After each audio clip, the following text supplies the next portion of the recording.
ദൈവനാമത്തിന് മഹത്വം ഉണ്ടാവട്ടെ. ഈ സന്ദേശങ്ങളിൽ നാം ദൈവഹിതത്തെക്കുറിച്ചാണ് കേട്ടുകൊണ്ടിരിക്കുന്നത്. എങ്ങനെയാണ് നാം ദൈവഹിതം കണ്ടുപിടിക്കേണ്ടത്, ദൈവഹിതത്തിൽ തുടരേണ്ടത്? പുതുതായി വിശ്വാസത്തിലേക്ക് വന്ന് ക്രിസ്തു എന്ന തലയോളം വളരുന്ന ആളുകൾ അഭിമുഖീകരിക്കുന്ന പ്രശ്നങ്ങളിൽ പ്രധാനപ്പെട്ട ഒരു പ്രശ്നമാണ് knowing the will of God and continuing in the will of God. ഇതേക്കുറിച്ച് ഒന്ന് രണ്ട് സന്ദേശങ്ങൾ കേട്ടുകഴിഞ്ഞു. ഇന്ന് ഞാൻ നിങ്ങളെ ഓർമ്മപ്പെടുത്തുന്നത് knowing the will of God through prayer and fasting. ദൈവഹിതം കണ്ടെത്തുന്നതിന് പ്രാർത്ഥനയും ഉപവാസവും നമ്മളെ സഹായിക്കും എന്ന കാര്യമാണ്. ഇപ്പോൾ നമുക്ക് പ്രാർത്ഥിക്കുന്നതിനും ഉപവസിക്കുന്നതിനും വളരെയധികം സൗകര്യവും സമയവും ദൈവം നൽകിയിട്ടുണ്ട്. അത് വേണ്ട തരത്തിൽ പ്രയോജനപ്പെടുത്തിയാൽ ദൈവഹിതം കണ്ടെത്തുവാനായിട്ട് എളുപ്പമാകും. അതിന് ഉപോദ്ബോധകമായ ചില വാക്യങ്ങളും ചിന്തകളും നമുക്കിന്ന് ദൈവത്തിന്റെ സന്നിധിയിലിരുന്ന് ചിന്തിക്കാം. 143 സങ്കീർത്തനം 10 വാക്യം. 143 സങ്കീർത്തനം 10 വാക്യം. നിന്റെ ഇഷ്ടം ചെയ്യുവാൻ എന്നെ പഠിപ്പിക്കണമേ, നീ എന്റെ ദൈവമാകുന്നുവല്ലോ. നിന്റെ നല്ല ആത്മാവ് നേർനിലത്തിൽ എന്നെ നടത്തുമാറാകട്ടെ. നിന്റെ ഇഷ്ടം ചെയ്യുവാൻ എന്നെ പഠിപ്പിക്കണമേ എന്ന പ്രയോഗം ശ്രദ്ധിക്കുക. 143 സങ്കീർത്തനത്തിന്റെ 8 വാക്യം. 143:8. രാവിലെ നിന്റെ ദയ എന്നെ കേൾക്കുമാറാക്കണമേ, ഞാൻ നിന്നിൽ ആശ്രയിക്കുന്നുവല്ലോ. ഞാൻ നടക്കേണ്ടുന്ന വഴി എന്നെ അറിയിക്കണമേ, ഞാൻ എൻ്റെ ഉള്ളം നിങ്കിലേക്ക് ഉയർത്തുന്നുവല്ലോ. ഞാൻ നടക്കേണ്ടുന്ന വഴി എന്നെ അറിയിക്കണമേ, നിന്റെ ഇഷ്ടം ചെയ്യുവാൻ എന്നെ പഠിപ്പിക്കണമേ. വീണ്ടും ചില സങ്കീർത്തന വാക്യങ്ങൾ ഞാൻ നിങ്ങളുടെ ശ്രദ്ധയിൽ കൊണ്ടുവരട്ടെ. 25 സങ്കീർത്തനത്തിന്റെ 4ഉം 5ഉം വാക്യങ്ങൾ. സങ്കീർത്തനം 25:4-5. യഹോവേ, നിന്റെ വഴികളെ എന്നെ അറിയിക്കണമേ, നിന്റെ പാതകളെ എനിക്ക് ഉപദേശിച്ചു തരണമേ. നിന്റെ സത്യത്തിൽ എന്നെ നടത്തി എന്നെ പഠിപ്പിക്കണമേ. നിന്റെ വഴികളെ എന്നെ അറിയിക്കണം, നിന്റെ പാതകളെ എനിക്ക് ഉപദേശിച്ചു തരണം, നിന്റെ സത്യത്തിൽ എന്നെ നടത്തി എന്നെ പഠിപ്പിക്കണം. 25 സങ്കീർത്തനത്തിന്റെ 12 വാക്യം. 25:12. യഹോഭക്തനായ പുരുഷൻ ആർ? അവൻ തിരഞ്ഞെടുക്കേണ്ടുന്ന വഴി താൻ അവന് കാണിച്ചു കൊടുക്കും. 25:9. സൗമ്യതയുള്ളവർക്ക് തന്റെ വഴി പഠിപ്പിച്ചു കൊടുക്കുന്നു. ദൈവത്തിന്റെ ആഗ്രഹവും ദൈവം ചെയ്യുന്നതും ഈ വാക്യങ്ങളെല്ലാം നമ്മളോട് പറയുന്നുണ്ട്. ഇസ്രായേൽ മക്കള് മരുഭൂയാത്രയിലായിരുന്നപ്പോൾ നമ്മുടെ പൊതുചിന്തയിലിരിക്കുന്നത് ദൈവം അവർക്ക് ആഹാരം കൊടുത്തു, വസ്ത്രം കൊടുത്തു, അവരെ സംരക്ഷിച്ചു എന്നൊക്കെയാണ്. എന്നാൽ അതോടൊപ്പം അവരെ ഉപദേശിക്കേണ്ടതിന്, അവരെ പഠിപ്പിക്കേണ്ടതിനായിട്ട് ദൈവത്തിന്റെ നല്ല ആത്മാവിനെയും കൊടുത്തിരുന്നു. എന്നാൽ അവരിൽ മിക്കവരും പഠിച്ചില്ല എന്നുള്ളതാണ് കുഴപ്പം. നെഹമ്യാവിന്റെ പുസ്തകം 9 അധ്യായത്തിന്റെ 20 വാക്യം വായിക്കുമ്പോൾ, നെഹമ്യാവ് 9:20, അവരെ ഉപദേശിക്കേണ്ടതിന് നീ നിന്റെ നല്ല ആത്മാവിനെ കൊടുത്തു എന്നവിടെ എഴുതിയിട്ടുണ്ട്. അപ്പൊ ദൈവം നമുക്ക് ആവശ്യമായിരിക്കുന്ന ഭൗതിക സൗകര്യങ്ങളെല്ലാം തരുന്നതോടൊപ്പം തന്നെ നമ്മൾ ഉപദേശിക്കേണ്ടതിന്, ദൈവത്തിന്റെ വഴി നമ്മളെ പഠിപ്പിക്കേണ്ടതിന് ദൈവത്തിന്റെ നല്ല ആത്മാവിനെയും ദൈവത്തിന്റെ വചനത്തെയും ഒക്കെ നമ്മുടെ കയ്യിൽ തന്നിട്ടുണ്ട്, നമ്മുടെ കൂടെ ആക്കിയിട്ടുണ്ട്. അതുകൊണ്ട് ഈ സങ്കീർത്തനക്കാരൻ പ്രാർത്ഥിച്ചതുപോലെ നിന്റെ ഇഷ്ടം ചെയ്യുവാൻ എന്നെ പഠിപ്പിക്കണമേ, ഞാൻ നടക്കേണ്ടുന്ന വഴി എന്നെ അറിയിക്കണമേ എന്ന ആത്മാർത്ഥമായിട്ട് ഞാൻ ദൈവത്തിന്റെ അടുക്കൽ ചെന്ന് പറയുകയാണെങ്കിൽ we will spend time there. അവിടെ സമയം ചെലവഴിച്ച് ദൈവത്തോട് ചോദിക്കുമ്പോൾ ദൈവം അത് വെളിപ്പെടുത്തും. നമ്മൾ 25 സങ്കീർത്തനത്തിന്റെ 12 വാക്യത്തിൽ വായിച്ചത് ഓർക്കുക. യഹോഭക്തനായ പുരുഷൻ ആർ? അവൻ തിരഞ്ഞെടുക്കേണ്ടുന്ന വഴി താൻ അവന് കാണിച്ചു കൊടുക്കും. കഴിഞ്ഞ ആഴ്ചയിൽ ഞാൻ നിങ്ങളെ ഓർമ്മപ്പെടുത്തിയിരുന്നു, ഞാൻ നിന്നെ ഉപദേശിച്ച് നടക്കേണ്ടുന്ന വഴി നിനക്ക് കാണിച്ചു തരും, ഞാൻ ഇതിനുമേൽ ദൃഷ്ടി വെച്ച് നിനക്ക് ആലോചന പറഞ്ഞു തരും. ദൈവത്തിന്റെ അടുക്കൽ ചെന്ന് നിന്റെ ഇഷ്ടം ചെയ്യുവാൻ എന്നെ പഠിപ്പിക്കണമേ, ഞാൻ നടക്കേണ്ടുന്ന വഴി എന്നെ അറിയിക്കണമേ, നിന്റെ വഴി എനിക്ക് കാണിച്ചു തരണമേ എന്നെല്ലാം പ്രാർത്ഥിച്ചതിന്റെ ചുരുക്കം ദൈവഹിതം അറിയാനുള്ള താല്പര്യമാണ്. അങ്ങനെയുള്ളവർക്ക് അവൻ തന്റെ വഴി കാണിച്ചു കൊടുക്കും, ഉപദേശിച്ചു കൊടുക്കും. അതാണ് സങ്കീർത്തനം 25:12 യഹോഭക്തനായ പുരുഷൻ ആർ? അവൻ തിരഞ്ഞെടുക്കേണ്ടുന്ന വഴി ദൈവം അവന് കാണിച്ചു കൊടുക്കും. 25:9 സൗമ്യതയുള്ളവർക്ക് തന്റെ വഴി പഠിപ്പിച്ചു കൊടുക്കുന്നു എന്ന് ഒക്കെ നാം വായിക്കുന്നത്. ദൈവത്തിന്റെ ദാസനായിരുന്ന മോശയെക്കുറിച്ച് നാം ചിന്തിക്കുമ്പോൾ അദ്ദേഹം അതിസൗമ്യനായിരുന്നു. അതുകൊണ്ട് 103 സങ്കീർത്തനത്തിന്റെ 7 വാക്യത്തില്, സങ്കീർത്തനം 103:7 അവൻ തന്റെ വഴികളെ മോശയെ അറിയിച്ചു എന്ന് രേഖപ്പെടുത്തിയിട്ടുണ്ട്. അവൻ തന്റെ വഴികളെ മോശയെ അറിയിച്ചു. മുഖപക്ഷമില്ലാത്ത ദൈവം മോശയെ അറിയിച്ചതുപോലെ നമ്മളെ ഓരോരുത്തരെയും തന്റെ ഹിതം അറിയിക്കുന്നതിന് സന്നദ്ധനാണ്. പക്ഷേ ഈ പ്രാർത്ഥനയോടെ നാം ദൈവത്തിന്റെ അടുക്കലേക്ക് ചെല്ലണം, ഗൗരവമായി അവന്റെ അടുക്കൽ ഇരിക്കണം എന്ന് മാത്രം. ചരിത്രം പരിശോധിച്ചാൽ മോശയെ മാത്രമല്ല മറ്റനേകം വിശുദ്ധന്മാർക്കും ദൈവം തന്റെ വഴികളെ, ദൈവത്തിന്റെ ഹിതത്തെ അറിയിച്ചു കൊടുത്തു എന്ന് തിരുവചനം നമ്മളെ പഠിപ്പിക്കുന്നുണ്ട്. മോശയെ അറിയിച്ചു കൊടുത്തു, ദാവീദിനെ അറിയിച്ചു കൊടുത്തു, ദാനിയേലിനെ അറിയിച്ചു കൊടുത്തു, എസ്രായിക്ക്, നെഹമ്യാവിന്, പ്രവാചകന്മാർക്ക്, കർത്താവായ യേശുക്രിസ്തു മനുഷ്യനായി തീർന്നപ്പോൾ യേശുവിന്, പൗലോസിന്, എപ്പഫ്രാദിത്തോസിന്, തിമോത്തിയോസിന്, തീത്തോസിന് എല്ലാം ദൈവത്തിന്റെ ഹിതം വെളിപ്പെടുത്തി കൊടുത്തു. ചിലപ്പോൾ നമ്മുടെ ഒരു പരാതിയായിരിക്കും, അവരെയൊക്കെ അറിയിച്ചതുപോലെ എന്തുകൊണ്ടാണ് ദൈവം എന്നെ അറിയിക്കാത്തത്? നമ്മെ എന്താണ് അതുപോലെ അറിയിക്കാത്തതെന്ന് ചോദിച്ചാൽ, അവർ ദൈവത്തോട് അടുത്തതുപോലെ നാം അവന്റെ അടുത്ത് ചെല്ലുന്നില്ല എന്നുള്ളതാണ് പ്രശ്നം. അതുകൊണ്ടാണ് ഇന്ന് ഞാൻ ഓർമ്മപ്പെടുത്തുന്നത്, പ്രാർത്ഥനയാലും ഉപവാസത്താലും നമുക്ക് ദൈവഹിതം കണ്ടെത്താൻ കഴിയും എന്ന കാര്യം. You can know the will of God through prayer and fasting. പ്രാർത്ഥനയെക്കുറിച്ച് ഈ സന്ദേശങ്ങളിൽ ഇതിനു മുമ്പ് ഞാൻ പല പ്രാവശ്യം സംസാരിച്ചിട്ടുണ്ട്. എന്നാൽ പ്രാർത്ഥനയോട് ചേർത്ത് വെക്കേണ്ട മറ്റൊരു പ്രധാന ആത്മീയ ദൗത്യമാണ് ഉപവാസം. ദൈവഹിതം കണ്ടെത്തി ആത്മീയ ദൗത്യങ്ങൾ നിർവഹിച്ചിട്ടുള്ള എല്ലാവരും തന്നെ പ്രാർത്ഥനയിലും ഉപവാസത്തിലും കൂടി ദൈവമുഖം അന്വേഷിച്ചവരാണ്. നമുക്കും ആ മാതൃക ഏറ്റവും അനുകരണീയമാണ്. ഉപവാസത്തെക്കുറിച്ച്, പ്രാർത്ഥനയെക്കുറിച്ചും ഒരുപാട് തെറ്റിദ്ധാരണകൾ ആളുകളുടെ മനസ്സിലുണ്ടെന്നുള്ളത് ശരിയാണ്. അതുകൊണ്ട് എന്താണ് ഉപവാസമെന്നും എങ്ങനെയാണ് നാം ദൈവത്തിന്റെ അടുക്കൽ ചെന്ന് ദൈവഹിതം, ദൈവത്തിന്റെ ആലോചന പ്രാപിക്കേണ്ടത് എന്നുള്ളതും നമുക്ക് ചുരുക്കമായി ചിന്തിക്കാം. ഒന്നാമത്, എന്താണ് ഉപവാസം എന്ന് ചിന്തിക്കുമ്പോൾ സമീപത്ത് വസിക്കുക, അടുത്ത് വസിക്കുക, ദൈവ സാന്നിധ്യത്തിൽ വസിക്കുക, യേശുവിനോട് ചേർന്ന് നടക്കുക എന്നൊക്കെയാണ് ഉപവാസം എന്ന വാക്കിന്റെ അർത്ഥം. യാക്കോബിന്റെ ലേഖനം 4-ാം അധ്യായത്തിന്റെ 8-ാം വാക്യത്തില്, യാക്കോബ് 4:8, ദൈവത്തോട് അടുത്ത് ചെല്ലുവീൻ എന്നാൽ അവൻ നിങ്ങളോട് അടുത്തു വരും. ദൈവത്തോട് അടുത്ത് ചെല്ലുവീൻ എന്നാൽ അവൻ നിങ്ങളോട് അടുത്തു വരും. അടുത്ത് ചെന്ന് അവനോടൊപ്പം നടക്കാൻ, വസിക്കാൻ. എബ്രായ ലേഖനം 10:22, വിശ്വാസത്തിന്റെ പൂർണ്ണ നിശ്ചയം പൂണ്ട് പരമാർത്ഥ ഹൃദയത്തോടെ അടുത്ത് ചെല്ലുക. എബ്രായ ലേഖനം 4:16, നാം ധൈര്യത്തോടെ കൃപാസനത്തിന് അടുത്ത് ചെല്ലുക. ഈ വാക്യങ്ങളെല്ലാം ദൈവത്തോട് അടുത്ത് ചെല്ലാൻ ആഹ്വാനം തരികയാണ്. 73-ാം സങ്കീർത്തനത്തിന്റെ 28-ാം വാക്യം, സങ്കീർത്തനം 73:28, എന്നാൽ ദൈവത്തോട് അടുത്തിരിക്കുന്നത് എനിക്ക് നല്ലത്. ദൈവത്തോട് അടുത്തിരിക്കുന്നത് എനിക്ക് നല്ലത്. ഒരാളോട് അടുത്ത് വസിക്കുമ്പോൾ, അയാളുടെ കൂടെ വസിക്കുമ്പോഴാണ് ആ ആളുടെ ഹൃദയത്തിൽ ഇരിക്കുന്ന കാര്യങ്ങൾ നമുക്ക് പിടിച്ചെടുക്കുവാനായിട്ട് കഴിയുന്നത്. ദൈവഹിതം ഗ്രഹിക്കുവാൻ ഏറ്റവും എളുപ്പമുള്ള വഴി ദൈവത്തോട് അടുത്തിരിക്കുക എന്ന കാര്യമാണ്. ദൈവത്തോട് അടുത്തിരിക്കേണ്ടത് അത്യാവശ്യമാണ്. എന്നെ കേൾക്കുന്ന നമ്മിൽ ചിലരെങ്കിലും, അല്ലെങ്കിൽ എല്ലാവരും ചിലപ്പോഴെങ്കിലും പത്രോസിനെ പോലെ യേശുവിനെ അകലം വിട്ട് പിൻഗമിക്കുന്നു. അടുത്ത് എന്ന് പിൻഗമിക്കുന്നതിന് പകരം അകലം വിട്ട് പിൻഗമിക്കുന്നു, അല്ലെങ്കിൽ ദൂരവേ അനുഗമിക്കുന്നു. പത്രോസിനെ കുറിച്ച് പറഞ്ഞിരിക്കുന്നത് അവൻ വാതിൽക്കൽ പുറത്തു നിൽക്കുന്നു എന്നാണ്. ഇന്നത്തെ സന്ദേശത്തിൽ ഞാൻ പല വാക്യങ്ങൾ പറയും. ആ വാക്യങ്ങൾ സ്വയപഠനത്തിന് നിങ്ങൾ തന്നെ എടുത്ത് വായിക്കുകയും പഠിക്കുകയും ചെയ്യണം. പത്രോസ് ചെയ്ത കാര്യം യേശുവിന്റെ ക്രൂശീകരണത്തോടുള്ള ബന്ധത്തിലാണ്. ഇനി പറയുന്ന വാക്യങ്ങൾ പുസ്തകം തുറന്ന് എടുത്ത് വായിച്ചു നോക്കുക. മത്തായി സുവിശേഷം 26-ാം അധ്യായത്തിന്റെ 58-ാം വാക്യം, മർക്കോസ് 14:54, ലൂക്കോസ് 22:54, യോഹന്നാൻ 18:16. ഒരു പ്രാവശ്യം കൂടെ പറയാം. മത്തായി 26:58, മർക്കോസ് 14:54, ലൂക്ക് 22:54, യോഹന്നാൻ 18:16.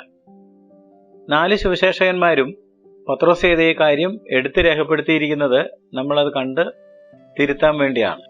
യേശുവിനോട് അടുത്ത് നിൽക്കേണ്ടിയിരുന്ന ഒരാള് അടുത്ത് നിൽക്കേണ്ട ഒരു സാഹചര്യത്തിൽ അകലം വിട്ട് ദൂരവേ വാതിൽക്കൽ പുറത്ത് നിന്ന് അവനെ പിൻഗമിച്ചു എന്നത് പരിതാപകരമാണ്. അതുകൊണ്ട് ദൈവഹിതം ഗ്രഹിക്കുവാൻ തടസ്സമാകുന്നത് ഈ അകലമാണ്. എന്നോട് അടുത്തു വാ, ഞാൻ നിങ്ങളോട് അടുത്തു വരും. ധൈര്യമായിട്ട് അവൻ്റെ അടുത്തേക്ക് ചെല്ല് എന്ന് തിരുവചനം നമ്മളെ ഓർമ്മപ്പെടുത്തുമ്പോൾ കർത്താവ് വിളിക്കുകയാണ്, എൻ്റെ അടുത്തേക്ക് വാ, അധ്വാനിക്കുന്നവരും ഭാരം ചുമക്കുന്നവരും എൻ്റെ അടുക്കൽ വാ. ഏത് കാര്യത്തിനും കർത്താവിൻ്റെ അടുക്കലേക്ക് നമുക്ക് ചെല്ലാം. ആ അടുപ്പം കുറഞ്ഞു പോകുമ്പോഴാണ് ദൈവഹിതം നമുക്ക് ലഭിക്കാതെ പോകുന്നത്. അടുക്കാനുള്ള വഴിയാണ് പ്രാർത്ഥനയും ഉപവാസവും. മോശ, ദാവീദ്, കോരഹപുത്രന്മാര്, ദാനിയേല്, യേശു, പൗലോസ്, യോഹന്നാൻ മുതലായവരെ നോക്കുക. അവരെപ്പോഴും ദൈവത്തോട് അടുത്തിരുന്നു. അതിനവർ ഉപയോഗിച്ച ഒരു പ്രധാന ഉപാധിയാണ് ഉപവാസം. ഉപവാസം എന്നതിന് വാ മൂടുക, ഭക്ഷണം വർജിക്കുക, ആത്മതപനം ചെയ്ത് സ്വയത്തെ പൂർണ്ണമായി കീഴ്പ്പെടുത്തുക എന്നൊക്കെ അർത്ഥമുണ്ട്. ചുരുക്കത്തിൽ പറഞ്ഞാൽ ദൈവത്തോട് അടുത്ത് ചെല്ലുന്നതിന് തടസ്സമായിരിക്കുന്നത് എന്തായാലും അത് നീക്കിക്കളയുക.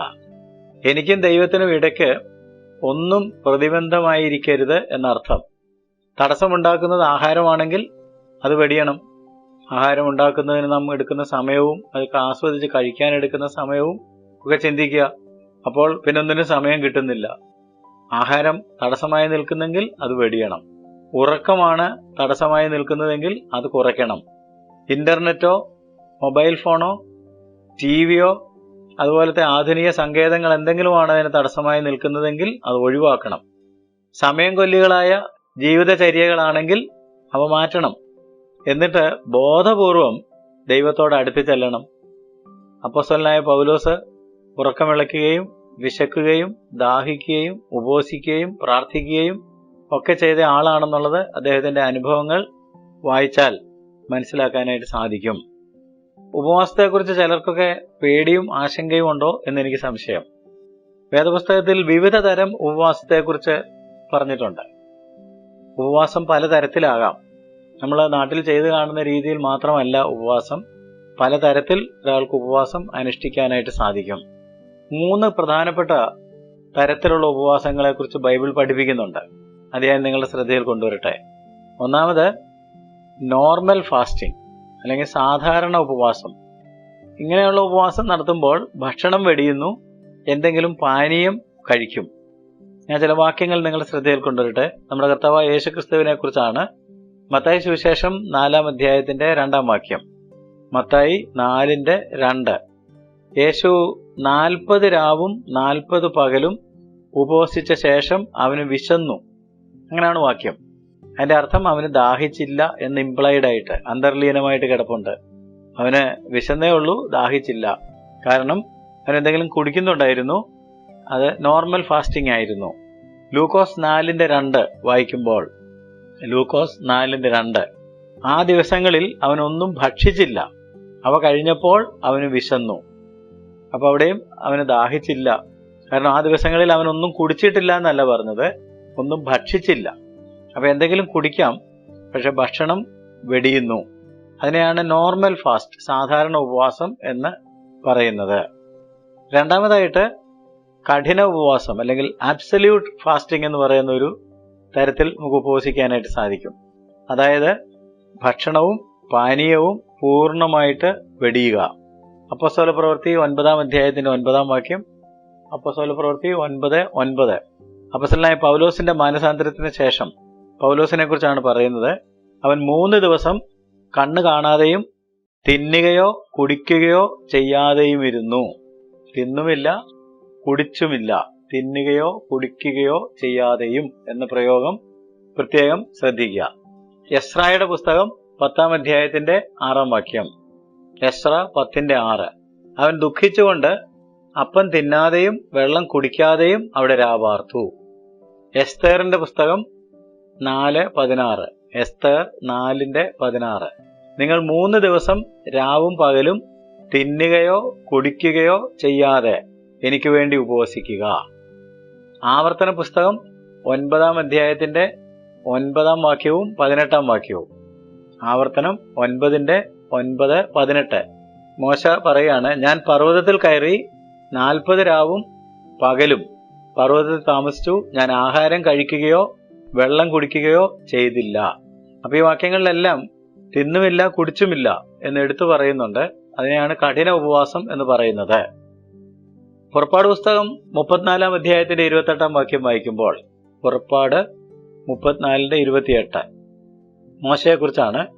അവൻ അവിടെ ഭക്ഷണം കഴിക്കാതെയും വെള്ളം കുടിക്കാതെയും 40 പകലും 40 രാവും യഹോവയോടുകൂടെ ആയിരുന്നു. ഇവിടെ ഒരു കാര്യം പ്രത്യേകം ശ്രദ്ധിക്കണം. ഫാസ്റ്റിങ്ങിന് നിയമങ്ങളുണ്ട്. ആ നിയമങ്ങളൊക്കെ അനുസരിച്ച് വേണം ഫാസ്റ്റിംഗ് ചെയ്യാനായിട്ട്. എന്നാൽ കഠിന ഉപവാസത്തെക്കുറിച്ച് ഞാനിപ്പോൾ പറഞ്ഞപ്പോൾ ആഹാരം വെടിഞ്ഞത് ശരി. എന്നാൽ ഇപ്പോൾ വായിച്ച വാക്യം നിങ്ങൾ ശ്രദ്ധിക്കുകയാണെന്നുണ്ടെങ്കിൽ, ആഹാരം വെടിഞ്ഞു എന്നുള്ളതിനേക്കാൾ പ്രാധാന്യം അവൻ യഹോവയോട് കൂടെ ആയിരുന്നു. അതാണ് ഉപവാസം. ആഹാരം വെടിഞ്ഞതുകൊണ്ട് മാത്രം ഉപവാസം ആകണമെന്നില്ല. എന്നാൽ ആഹാരം വെടിഞ്ഞു, അവൻ യഹോവയോട് കൂടെ ആയിരുന്നു. 40 ദിവസം രാവും പകലും ദൈവത്തോട് കൂടെ, വേറെ ആരും കൂടെ ഉണ്ടായിരുന്നില്ല. ദൈവം മാത്രമേ കൂടെ ഉണ്ടായിരുന്നുള്ളൂ. പർവ്വതത്തിലായിരുന്നു. ഇങ്ങനെ ദൈവവുമായിട്ട് ഒറ്റയ്ക്ക് സമയം ചെലവഴിക്കുന്നതിനെ കുറിച്ചാണ് ഉപവാസം എന്ന് പറയുന്നത്. അങ്ങനെ നമ്മൾ ചെലവഴിക്കുമ്പോൾ തീർച്ചയായിട്ടും ദൈവം തന്റെ ഹൃദയം നമുക്ക് പൊഴിച്ചു തരും. മൂന്നാമതായിട്ട് ഭാഗിക ഉപവാസം അല്ലെങ്കിൽ പാർഷ്യൽ ഫാസ്റ്റിംഗ് എന്ന് പറയുന്ന ഒരു കാര്യമുണ്ട്. റെസ്ട്രിക്റ്റഡ് ഡയറ്റ് അല്ലെങ്കിൽ റെസ്ട്രിക്റ്റഡ് ആയിട്ടുള്ള സമയത്ത് മാത്രം ഭക്ഷണം കഴിക്കുന്ന രീതി. ചില ഭക്ഷണ സാധനങ്ങൾ വേണ്ടെന്ന് വെക്കുക, ഭക്ഷണം ചില പ്രത്യേക സമയത്ത് മാത്രം മതി എന്ന് തീരുമാനിക്കുക, എന്നും എല്ലാം എപ്പോഴും കഴിച്ചുകൊണ്ടിരിക്കണം എന്ന് ഇല്ല. ചില സന്ദർഭങ്ങളിൽ മാത്രം കഴിക്കുന്നു.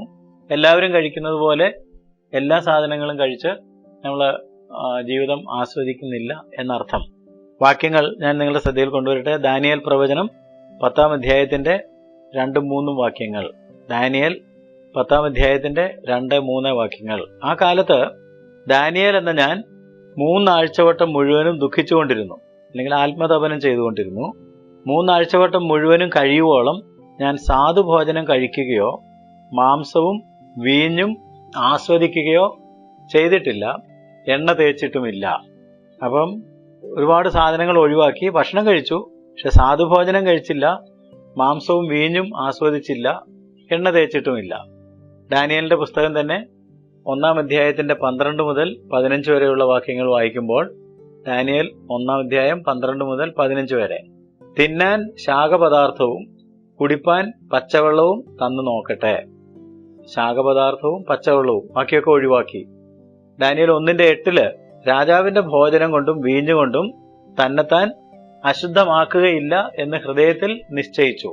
അപ്പോൾ ഒരുപാട് ആഹാര സാധനങ്ങളൊന്നും വേണ്ട, ശാഖപദാർത്ഥവും പച്ചവെള്ളവും മാത്രം മതി എന്ന് താൻ തീരുമാനിക്കുകയാണ്, ഒരു നിശ്ചയിക്കുകയാണ്.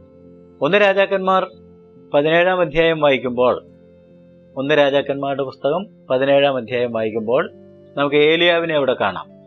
കെരീത്ത് തോട്ടിനരികിൽ പാർത്ത ഏലിയാവ്.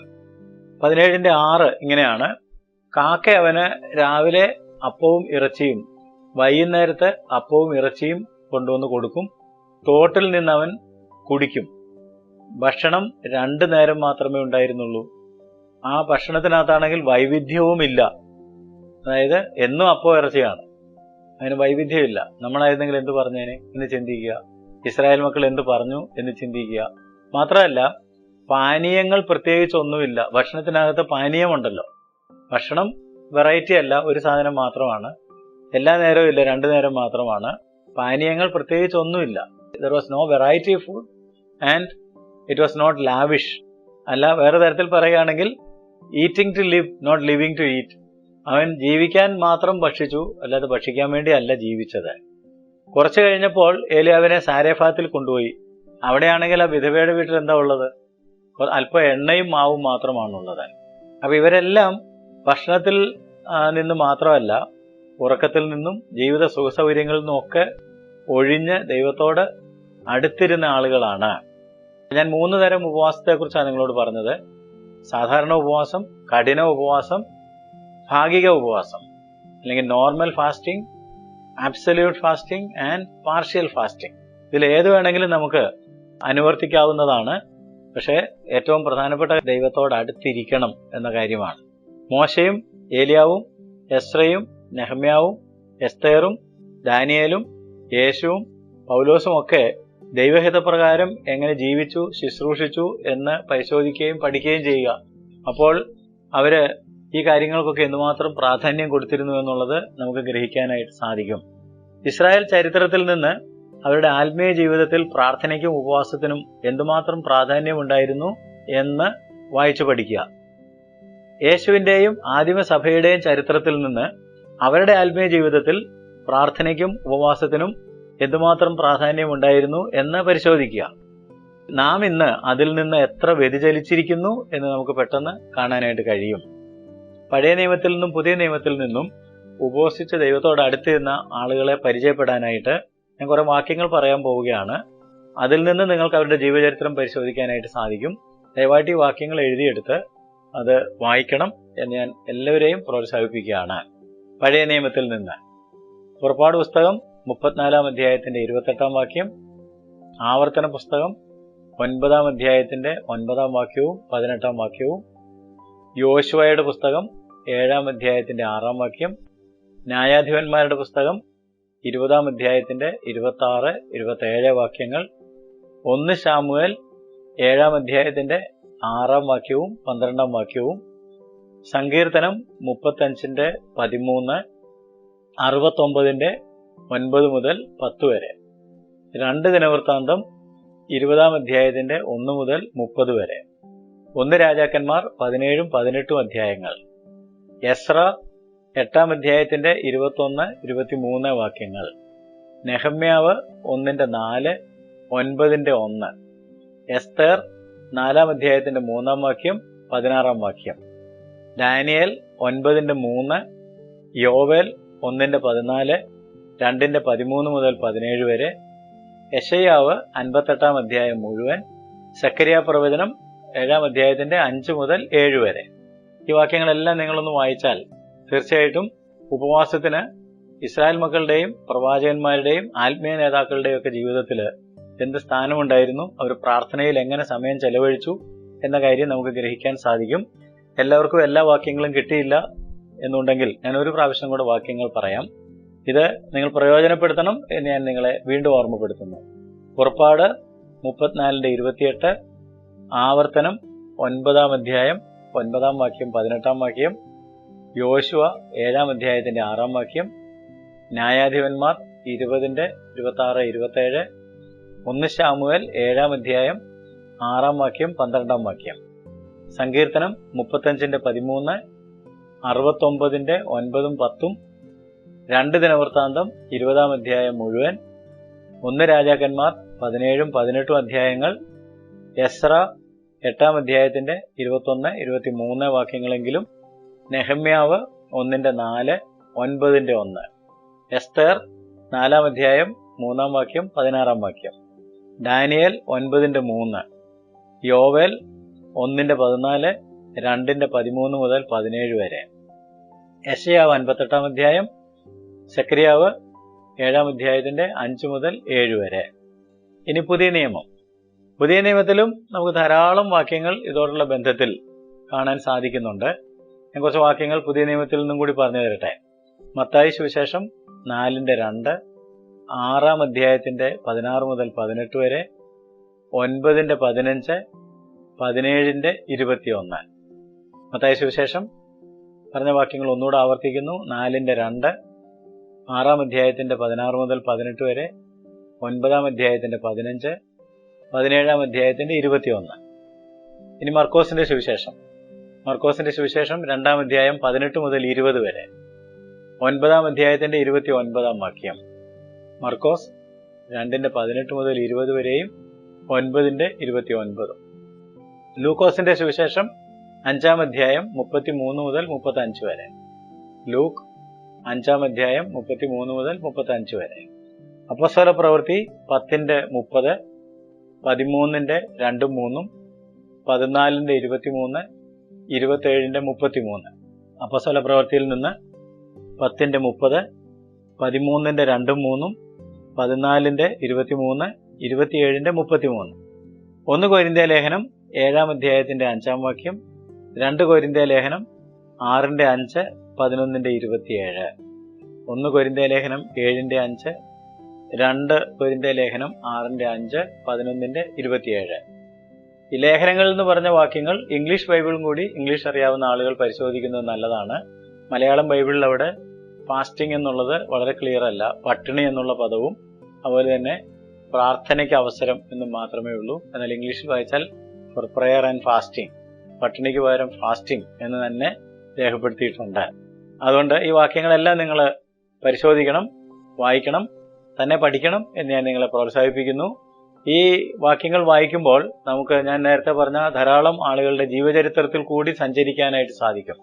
അതോടൊപ്പം നമ്മുടെ ആദിമ സഭാപിതാക്കന്മാരുടെ ജീവചരിത്രവും കൂടി നിങ്ങൾക്ക് ലഭ്യമാണെങ്കിൽ വായിക്കുന്നത് നല്ലതാണ്. മുൻനിര സുവിശേഷകന്മാരുടെ ജീവചരിത്രം ലഭ്യമാകുകയാണെന്നുണ്ടെങ്കിൽ അത് വായിക്കുന്നത് നല്ലതാണ്.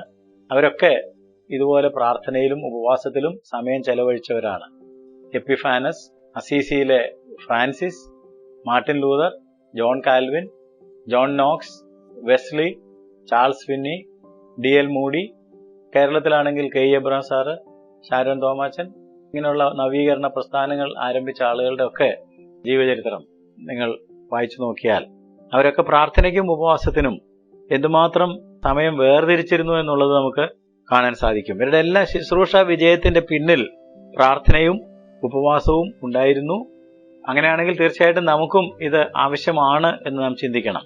മോശ, യോശുവ, ശാമുവേൽ, ദാവീദ്, ഏലിയാവ്, എസ്ര, നെഹമ്യാവ്, എസ്തേർ, ദാനിയേല്, ജോവേല്, യെശയ്യാവ്, യേശു, പൗലോസ് മുതലായവരെല്ലാം പ്രാർത്ഥനയോടെ ഉപവാസത്തോടെ ദൈവത്തോട് അടുത്ത് ചെന്ന് ദൈവഹിതം മനസ്സിലാക്കി ശുശ്രൂഷിച്ചത് മുകളിൽ പറഞ്ഞ വേദഭാഗങ്ങളുടെ അടിസ്ഥാനത്തിൽ വ്യക്തിപരമായിട്ട് നിങ്ങൾ പഠിക്കണം എന്ന് ഞാൻ വീണ്ടും നിങ്ങളെ പ്രബോധിപ്പിക്കുകയാണ്.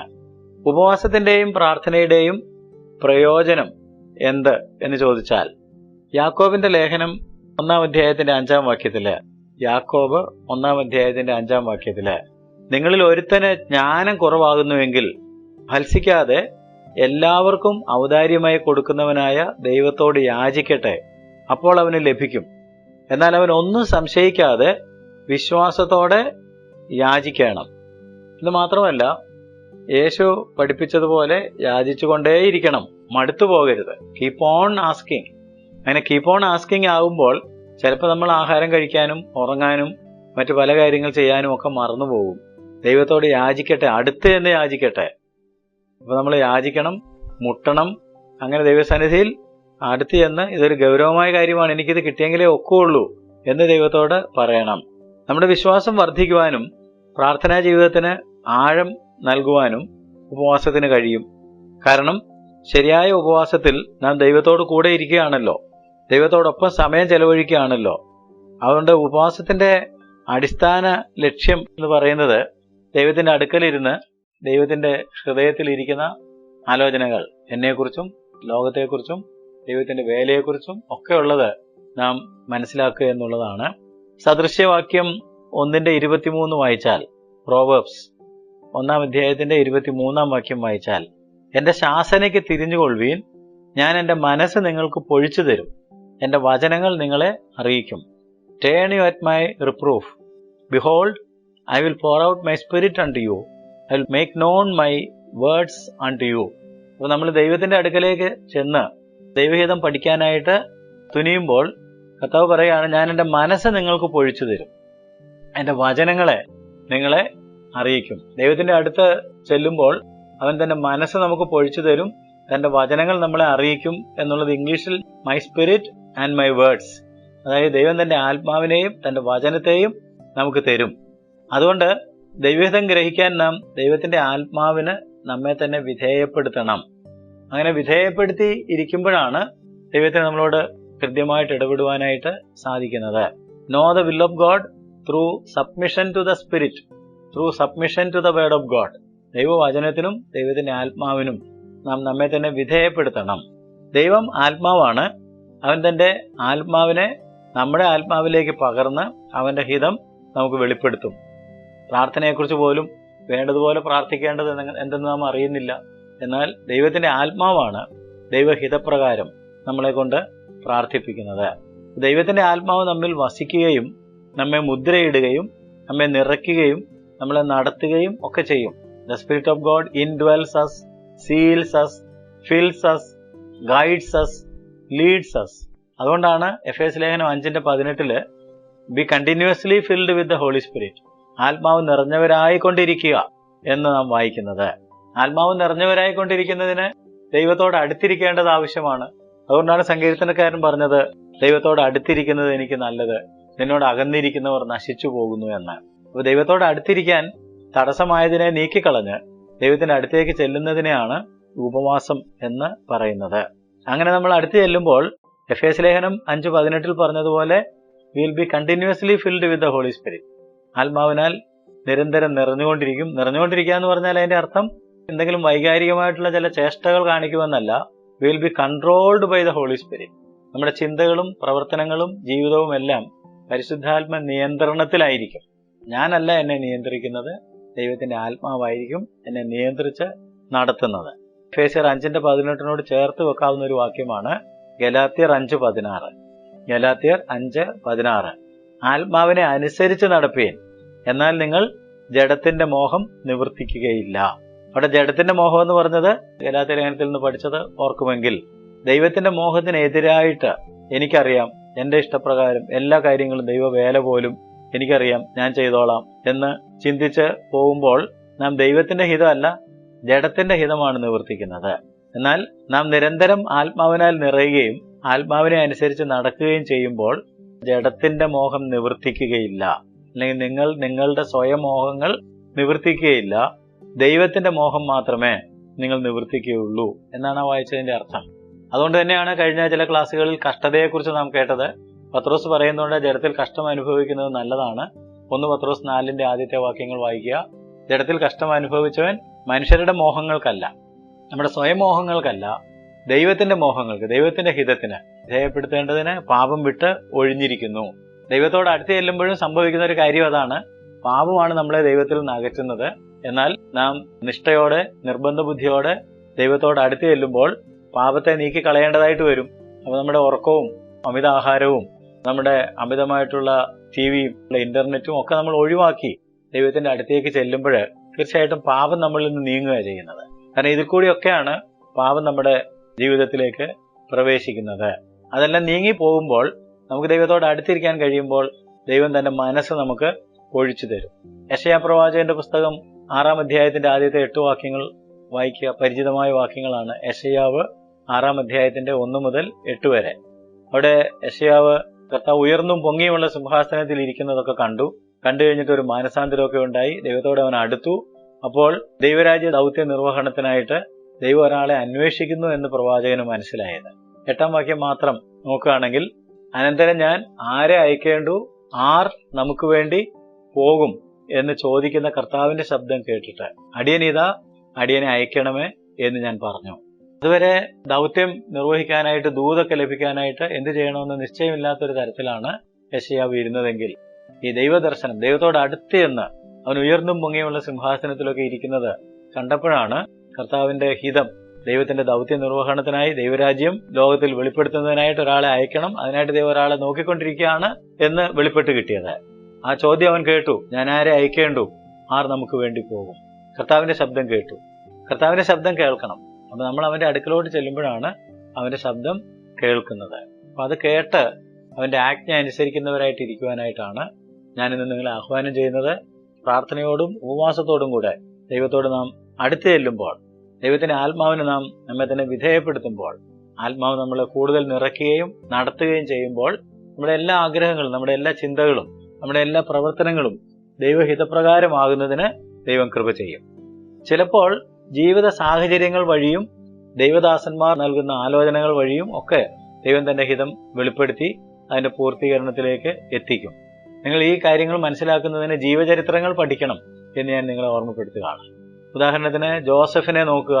സ്വപ്നം കണ്ടതും പൊട്ടക്കുഴിയിലിട്ടതും മിസ്രയീമ്യർക്ക് വിറ്റതും പൊത്തിഫേർ വാങ്ങിയതും അത് കഴിഞ്ഞിട്ട് പൊത്തിഫേറിന്റെ ഭാര്യ പ്രലോഭിപ്പിച്ചതും ജയിലിലായതും എല്ലാം സാഹചര്യങ്ങളാണ്. ഈ സാഹചര്യങ്ങളെല്ലാം അവനെ ദൈവഹിതത്തിലേക്ക് നടത്തുകയാണ് ചെയ്തത്.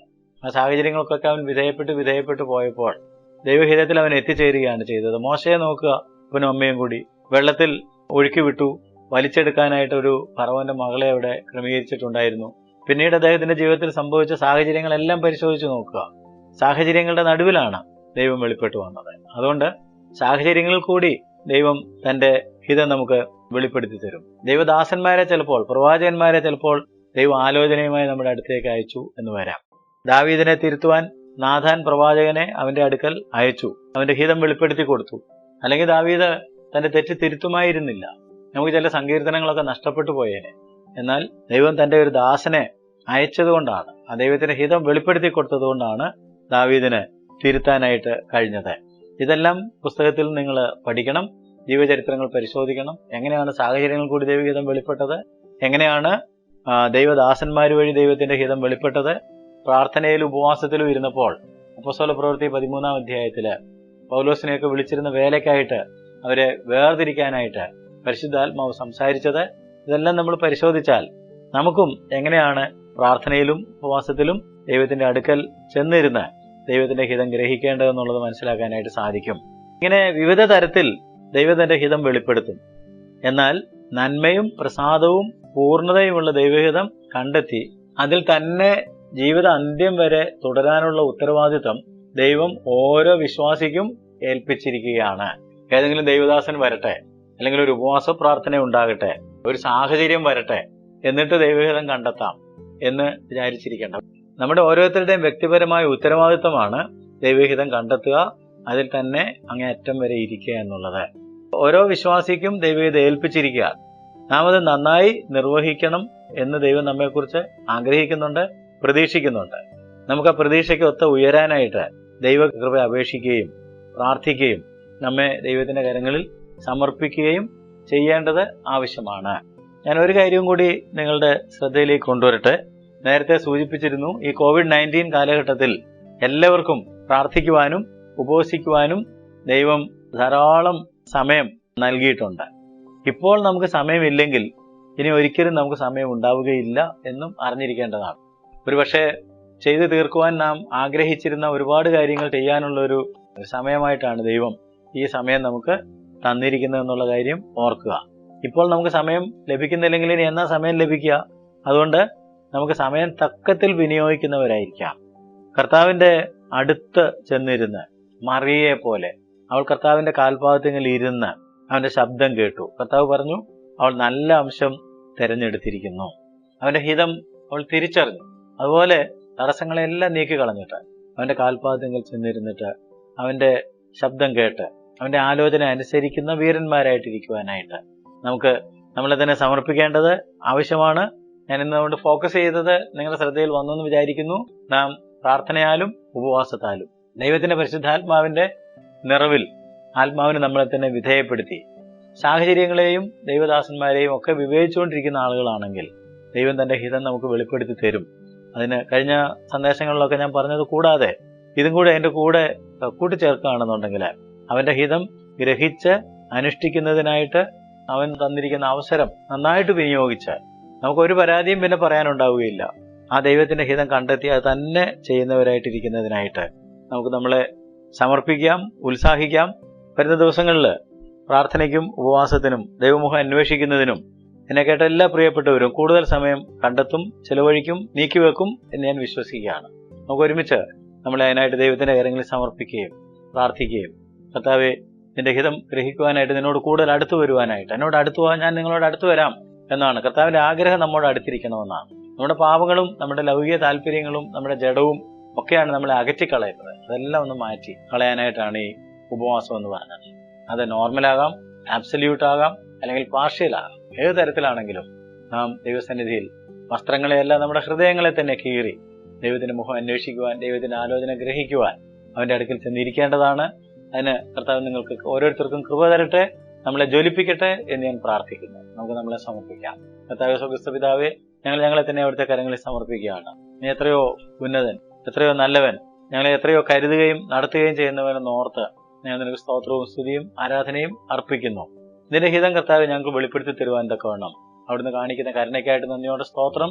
ആ ഹിതം എന്താണെന്നുള്ളത് തിരിച്ചറിയുവാൻ തക്കവണ്ണം നന്മയും സാധവും പൂർണ്ണതയുമുള്ള ദൈവഹിതം എന്തെന്ന് തിരിച്ചറിയുവാൻ, അതിൽ തന്നെ ഇരിക്കുവാൻ ഞങ്ങൾ ആഗ്രഹിക്കുന്നു. എവിടെയെങ്കിലുമൊക്കെ കർത്താവെ അത് വ്യക്തമാകുന്നില്ല എന്ന് തോന്നുമ്പോൾ പ്രാർത്ഥനയിലും ഉപവാസത്തിലും കർത്താവ് നിന്നോട് ഏറ്റവും അടുത്തിരിക്കുന്നതിനായിട്ട് എല്ലാവർക്കും അവിടുന്ന് ജാഗ്രത കൊടുക്കണമെന്ന് പ്രാർത്ഥിക്കുന്നു. തടസ്സമായിരിക്കുന്നതിനെയൊക്കെ നീക്കിക്കളഞ്ഞുകൊണ്ട് കർത്താവ് നിന്നോട് അടുത്തിരിക്കുന്ന ഞങ്ങൾക്ക് നല്ലത്, നിന്നോട് അകന്നിരിക്കുന്നവർ നശിച്ചു പോകുന്നു എന്ന് മനസ്സിലാക്കി എപ്പോഴും കർത്താവിനോട് അടുത്തിരിക്കുവാൻ, അവന്റെ കാര്യത്തിൽ പിടിക്കുവാൻ, അവനോട് ചേർന്നിരിക്കുവാൻ, അതായത് ഞങ്ങളുടെ ചെവി എപ്പോഴും കർത്താവിന് വിട്ടുകൊടുക്കുവാൻ, അത് തുളച്ചതായിരിക്കുവാൻ തക്കവണ്ണം കൃപ ചെയ്യണമെന്ന് പ്രാർത്ഥിക്കുന്നു. അതൊക്കെ കേട്ട എല്ലാ ആളുകളെയും സമർപ്പിച്ചവരെയും അവിടുത്തെ കരങ്ങളിൽ ഏൽപ്പിക്കുകയാണ്. തുറമാനമായിട്ട് നിന്റെ ഹിതം ചെയ്തുകൊണ്ടിരിക്കുവാൻ തക്കവണ്ണം ആ ഹിതത്തിൽ കണ്ടിന്യൂ ചെയ്യുന്നതിനായിട്ട് ഞങ്ങളെ പിന്നെയും സഹായിക്കണമെന്ന് പ്രാർത്ഥിക്കുന്നു, സമർപ്പിക്കുന്നു, കരങ്ങളിൽ ഏൽപ്പിക്കുന്നു. യേശുവിന്റെ നാമത്തിൽ ഞങ്ങളുടെ പ്രാർത്ഥന കേൾക്കണമേ. ആമേൻ.